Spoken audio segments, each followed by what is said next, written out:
Olá, sejam muito bem-vindos a mais um Bate-Papo Literário, um programa para quem aprecia uma boa história e uma boa conversa.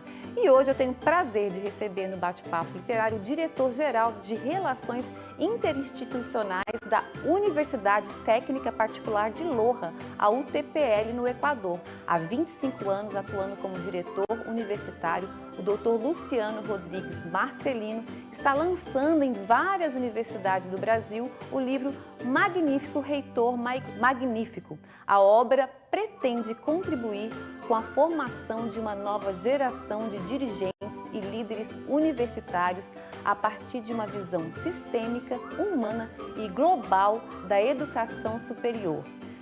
Doutor Luciano, seja muito bem-vindo ao Bate-Papo Literário, é um prazer recebê-lo aqui.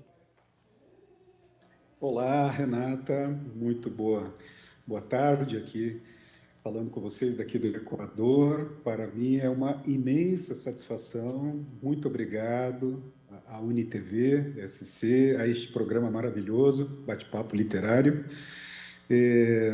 Me sinto muito honrado de poder compartilhar um pouco e falar um pouco desta publicação.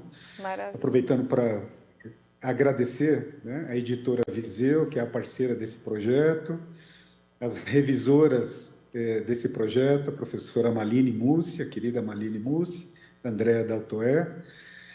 Então, me coloco à disposição para comentar sobre essa publicação. Tá certo, então. Doutor Luciano, além de diretor-geral de Relações Interinstitucionais da Universidade Técnica Particular de Loja, né, UTPL, o senhor é professor, pesquisador e assessor técnico em gestão estratégica de governança universitária em 15 países. Nos fale um pouquinho sobre essa vasta trajetória dentro da liderança universitária. Obrigado. Bom, eu vinha da indústria com a formação dura da época dos sistemas de gestão da qualidade, das normas ISO 9000. Eu estava no meio de um programa de doutorado, estou falando de meados de 2005. Eu tinha mais ou menos 5 anos trabalhando na Unisul, nas áreas de gestão da qualidade, gestão de processo, na implementação de ERP, sistemas acadêmicos e administrativos, quando o querido professor Gerson Júnior da Silveira, então reitor à época, ele se projetava para ser reitor, presidente da maior rede de educação interamericana, a UI, quando ele me fez um gentil convite para participar de um programa de formação internacional do IGLU. O IGLU é Instituto de Gestão e Liderança Universitária. Eu tive a honra de fazer o curso no Centro IGLU Caribe, em Caracas, na Venezuela, e fiz o estágio naquele ano no Canadá, em instituições canadenses em Montreal e Quebec. Desde então, no ano seguinte, 2006, eu recebi o convite, fui para ser professor desse programa, Centro IGLU Caribe, depois o Centro IGLU México, Países Andinos, Brasil, e lá se foram então mais de 15 países como professor. Exclusivamente em 2007, Renata, a UI, essa organização internacional, ela realizou um evento no Equador, coincidentemente, é o país, nada é por acaso, né? O país que eu estou hoje, em Loja, no Equador. Ela realizou um grande evento onde ela entregou um prêmio, que ela entrega esse prêmio a cada 2 anos, leva o nome do fundador, Gilles Boulet, sobre gestão universitária, e eu tive a honra de ganhar o prêmio, então, interamericano, naquele país, 2007, né, no Equador. Em 2008, o meu mestre, guru, que era o diretor desse programa internacional, Pierre Cassalis, ele se afastava, já estava com uma certa altura da sua, um pouco doente, né, debilitado com as viagens, e ele me convidou para seguir o trabalho que ele vinha fazendo em vários países. Então, eu pude, então, seguir o trabalho de internacionalização, de fortalecimento da rede internacional. Estive também gestor aí na Unisul durante 20 anos. Nossa! E atuo, né, nesse período aí por quase 25 anos. Tá? Então, é isso. E participando de redes de educação internacional, também no âmbito europeu e para outras regiões. É uma bela trajetória, hein? E por que a ideia, ou talvez a necessidade de escrever um livro falando sobre a liderança universitária? Então, Renata, realmente eu me dei conta que havia interessantes publicações sobre as diversas facetas do professor, também do aluno, né? Também como um agente fundamental do processo, do sistema de ensino, mas uma tremenda lacuna sobre essa emblemática figura do reitor, que abordasse sobre a experiência reitoral, os ciclos de gestão, o enfrentamento das crises durante os ciclos de gestão, as estratégias de sucessão, as perspectivas futuras, né, frente aos desafios do século XXI. Então, eu me propus a trabalhar com essa ideia de revelar, né, dar mais, ou, como eu chamei no livro, descortinar essa figura tão importante do reitor, da reitora, e também ressignificar a figura reitoral, por um lado. Por outro, a ideia também veio com a proposta de contribuir com os programas de formação de gestores e líderes da educação no âmbito internacional e também subsidiar programas de pós-graduação estricto sensu na área de formação de gestores ou de administradores da educação. Então, essa é a ideia central da publicação deste livro. Tá certo. E quais são os desafios enfrentados por aqueles que pretendem assumir um cargo de liderança em uma instituição de ensino superior?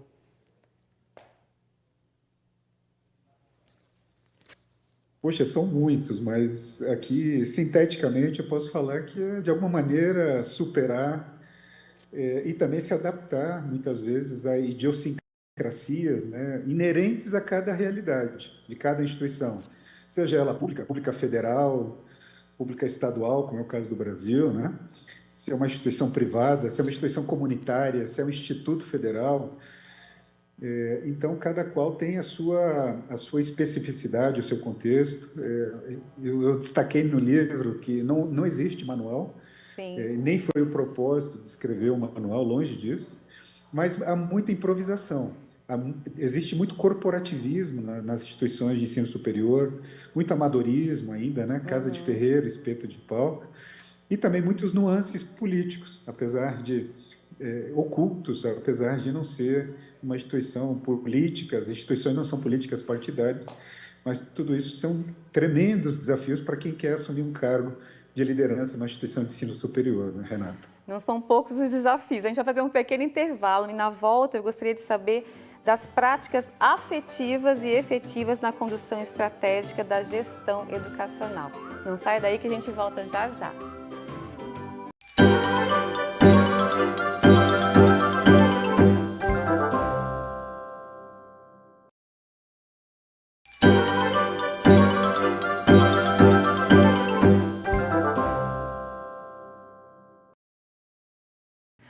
Olá, estamos de volta e o bate-papo literário de hoje tem o prazer de receber o diretor-geral de Relações Interinstitucionais da Universidade Técnica Particular de Loja, a UTPL, no Equador. Há 25 anos atuando como diretor universitário, o Dr. Luciano Rodrigues Marcelino está lançando em várias universidades do Brasil o livro Magnífico Reitor Magnífico. A obra pretende contribuir com a formação de uma nova geração de dirigentes e líderes universitários a partir de uma visão sistêmica, humana e global da educação superior.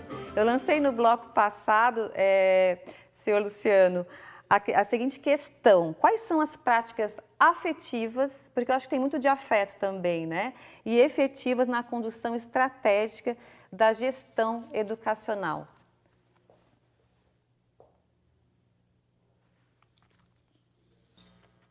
Bom, essa é também uma tremenda pergunta, Renata, lhe agradeço. No campo afetivo, né, ela está especialmente no acolhimento, na indução, como muitas instituições chamam, ou na integração de novos colaboradores, docentes, alunos, também nas mentorias de carreiras, tutorias personalizadas de projetos de vida, nas áreas de identidade institucional, ou missionalidade, como também algumas instituições também chamam, que monitora a prática das crenças, dos princípios, valores organizacionais, também de compreender, sobretudo, que o aluno não é um código de matrícula, mas, sobretudo, um ser humano, né? Carente de evolução, como todos nós, também de formação científica, sobretudo moral e ética.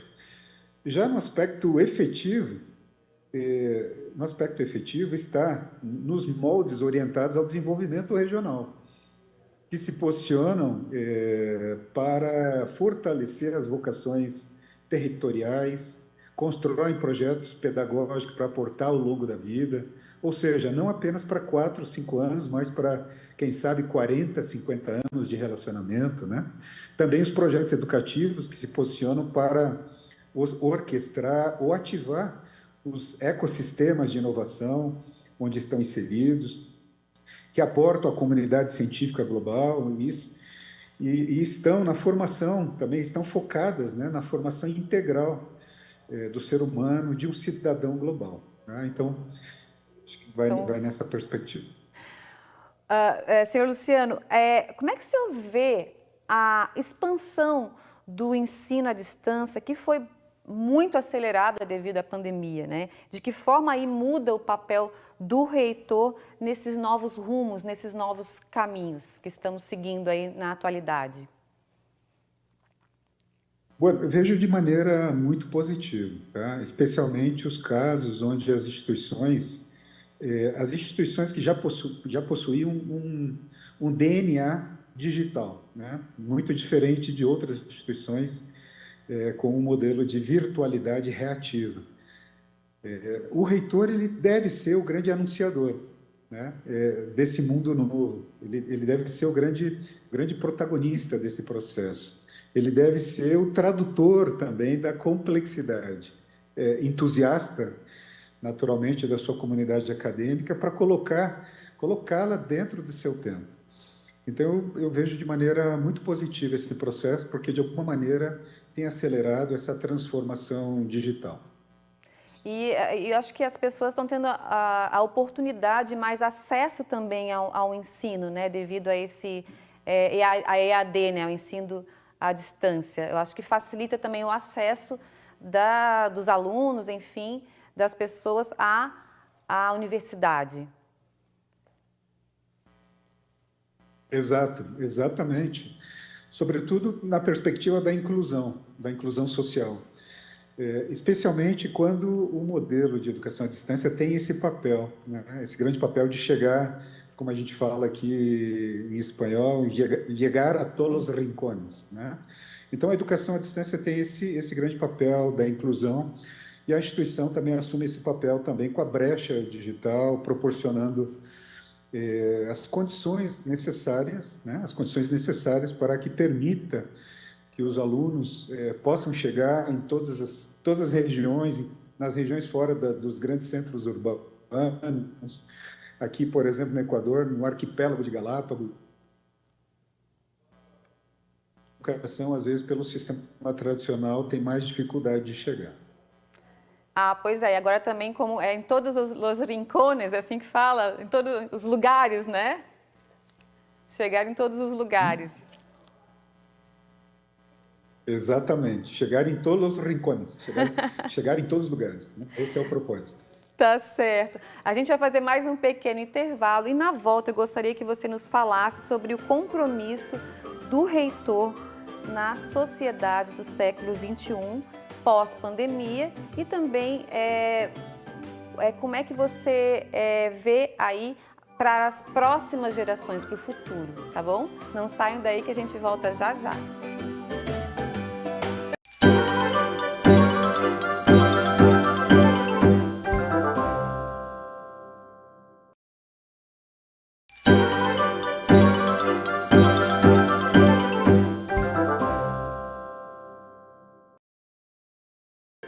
Olá, estamos de volta e o bate-papo literário de hoje tem o prazer de receber o diretor-geral de Relações Interinstitucionais da Universidade Técnica Particular de Loja, no Equador. Há 25 anos atuando como diretor universitário, o Dr. Luciano Rodrigues Marcelino está lançando em várias universidades do Brasil o livro Magnífico Reitor Magnífico. A obra pretende contribuir com a formação de uma nova geração de dirigentes e líderes universitários a partir de uma visão sistêmica, humana e global de educação superior. Professor, senhor Luciano, eu terminei o bloco anterior falando sobre essa questão do compromisso, né, do reitor na sociedade agora do século XXI e também pensando nas novas gerações, né? Que compromisso é esse? De que maneira esse reitor pode atender ali os alunos, a universidade?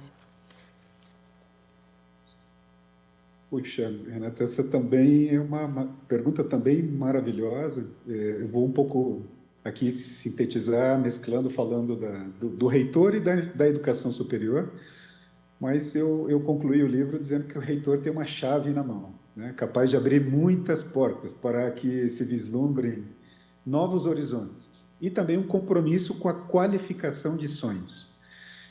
Então, entendo também que é necessário, né, é necessário formar e desenvolver novos reitores para um novo cenário de uma nova educação superior diante de novos contextos, né, novos desafios, novos cenários. E de uma maneira geral, eu tenho afirmado que a educação ela pode fazer muito pela humanização da civilização, sobretudo no campo formativo, que é a sua essência, né? Em que sentido? Por exemplo, formar seres humanos inteligentes, como é a sua história, mas também politizados, mas também com princípios nobres, né, de valorização da vida humana, com valores éticos, morais, tão necessário para esse mundo, né, o mundo que a gente está vivendo hoje. Formar lideranças também capazes de conduzir travessias em períodos de turbulências. Por exemplo, agora, recentemente, a questão da pandemia, das guerras, instabilidades governamentais que a América Latina e o mundo tem sofrido, né? Embates. Agora, por exemplo, tem se discutido muito a questão dos impactos demográficos, né, que está afetando muito a educação. Por exemplo, formar agentes, né, pacificadores, harmonizadores, empáticos, solidários, fraternos. Tem um compromisso também de formar pessoas sensíveis, né, às mazelas sociais, à pobreza em todas as suas dimensões também, Renata. Formar pessoas com esse espírito progressista, né, prospectivas, proativas, empreendedoras, criativas, inovadoras, promotoras do desenvolvimento regional e global, dentro da dimensão sustentável, né? Empreender uma ruptura fundamental também na lógica vigente dos sistemas educativos, baseados na desconfiança, na massificação, na elitização, na fragmentação do conhecimento, que demanda uma ruptura desses modelos, né, históricos, defender a integração dos sistemas educativos, respeitando a autonomia, a liberdade, a identidade,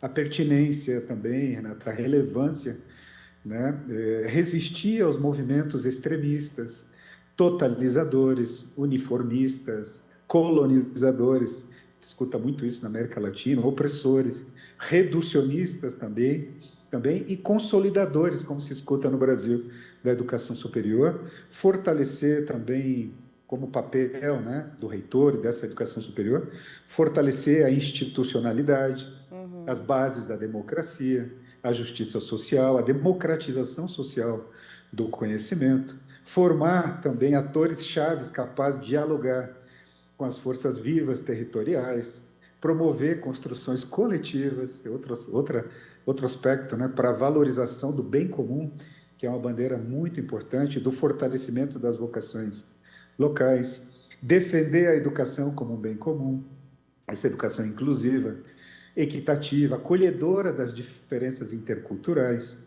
não negar, sobretudo, a figura do reitor, esse é um tema que eu tenho defendido, né? Não negar essa figura, mas reposicioná-la no mundo de transformação digital, nesse momento que a gente tem falado tanto do impacto da inteligência artificial, né? Sobretudo nesse período, né, de tremenda carência de humanização, de afeto, e da compreensão profunda também da caridade, que é um papel da educação compreendê-la, né, e absorvê-la. Buscar de maneira permanente, de maneira contínua e verdadeira, né, o amor pela verdade. Esse é o papel, a essência, a razão de ser da educação superior. Então, isso sintetiza um pouco falando que dessa nova figura diante desses desafios do século XXI, Renata. Olha, e que qualidades esse líder precisa ter para dar conta de todos esses desafios, que não são poucos, né? Exatamente, não são poucos, mas aí está os programas formativos e aí você me dá um gancho para o segundo livro, que eu já o concluí. Na verdade, eram 3 dentro dessa área e agora eu me dei conta que são 4, mas o segundo livro está exatamente dentro dessa pergunta que você me faz. O segundo livro ele se chama Um Reitor, 20 anos antes. Então, eu descrevi um período, uma trajetória de experiências, sobretudo, também de formação, que eu considero que um reitor, um candidato, um aspirante a reitor, reitora, né, deveria se preocupar ao longo dessa trajetória. Por isso que esse livro, esse projeto, não é apenas para reitor, ele é um livro para professores, dirigentes, coordenadores, líderes de redes de educação, atores, agentes, né, públicos dedicados a políticas públicas da educação. E também uma categoria que eu destaquei no livro, que são os outsiders, são os modelos de instituições no mundo que tem essa figura de reitor e reitora, que ele não vem das bases da instituição, mas ele vem, às vezes, inclusive do setor privado, vem de outras áreas, né? Como é comum já nos Estados Unidos, já de muitos anos, no Canadá, por exemplo, e algumas outras regiões do mundo. Doutor Luciano, e eu sei que o senhor esteve aqui no Brasil, aí peregrinando por várias universidades, né, para lançar o livro. Quem quiser ter acesso ao livro, como é que faz? Muito bem. Através da editora Viseu, que comprou o projeto dessa parceria, mas nós abrimos também uma página web exclusiva para o livro, se chama www.magnificoreitormagnifico.com. Nessa página nós temos informações, um resumo, inclusive, dos capítulos, todos os pontos para ter acesso, né, seja de maneira o livro físico ou virtual. E a gente destaca aqui uma novidade interessante que nós criamos dentro dessa página, um espaço chamado Grupos de Estudos. Então, de maneira completamente gratuita, qualquer pessoa pode formar o seu grupo de estudo e constituir aí uma análise, debates, reflexões sobre cada um dos capítulos, e a ideia é que a instituição, de maneira autônoma, pode ir formando a sua própria escola de líderes, a escola de gestores, a partir desse projeto que se propõe a contribuir nesse processo, né? Doutor Luciano, olha, parabéns pelo projeto, parabéns pelo livro e muito sucesso. Já sei que está fazendo muito sucesso aqui no Brasil e no mundo inteiro, porque eu acho que a gente precisa de livros como esse, né, para podermos conhecer mais sobre esse mundo aí da liderança e da liderança universitária. Acho que é bom para todos nós, para o público em geral. Parabéns e sucesso. Muito obrigado, Renata. Uma honra participar desse programa, do Bate-Papo Literário, maravilhoso programa. Me sinto verdadeiramente satisfeito e honrado. Muito obrigado pelas perguntas. Fico à disposição para continuar esse projeto. Na verdade, ele se consolida em quatro publicações. Eu já concluí as 2, sigo trabalhando nas demais. Apenas mencionar, então, que tenho recebido muitas retroalimentações de vários dirigentes, atores, diversos atores do campo da educação, de vários países. Maravilha. Fico muito contente e essa publicação vai cumprindo esse papel. Muito obrigado. Muito bom. E eu conversei hoje com o autor do livro Magnífico, Reitor Magnífico, Dr. Luciano Rodrigues Marcelino. Antes de terminar o programa, quero fazer um agradecimento especial aos parceiros do Bate-Papo Literário. Eu quero agradecer ao Estúdio Morgana Anacleto, especializado em sobrancelhas e beleza, a Academia Toia, que há 43 anos mantém o nosso corpo em movimento, e a editora Vitelli Publishing, que ajuda a escrever a história de quem escreve suas histórias. E o Bate-Papo Literário está no ar aqui na UniTV SC. Se você não conseguiu assistir o programa inteiro ou gostaria de assistir novamente, ele vai estar disponível pelo canal do programa no YouTube chamado Bate-Papo Literário com Renata Dalbó. Vá lá e inscreva-se. Muito obrigada pela companhia de vocês. Espero todos novamente no nosso próximo Bate-Papo Literário. Até lá!